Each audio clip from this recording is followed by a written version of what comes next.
Det er den, hvor man kan mærke, at B'en kommer ud. Der er B på toiletpapiret. Men når man kigger i det...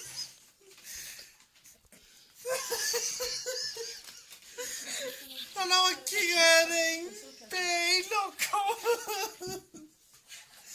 Det tror jeg har prøvet en gang. Den rene B. Man skider en B. Det ser den svømmeligt ud. Men det er ikke B-rester på toiletpapiret. Øj, det tror jeg har prøvet.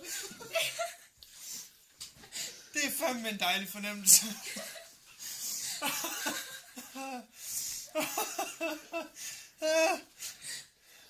Den våde B. Man tørrer om i sig til.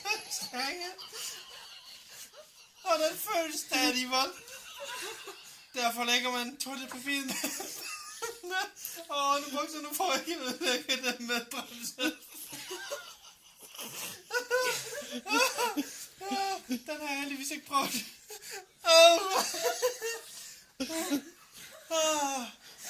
Tvilling B.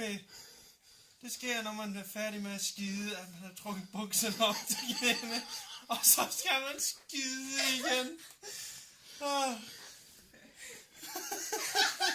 Nej.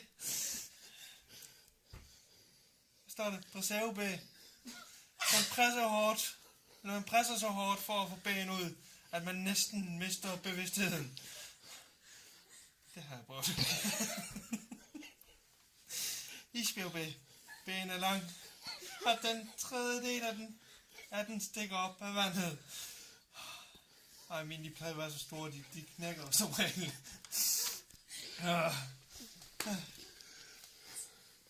Hvidovre kur B. Man skider så meget, at vægttaberne er mindst 50 pund. Majs B.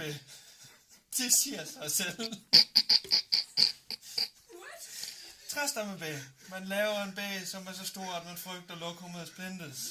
Med mindre B'en deles op i et par gange med toiletbørsten.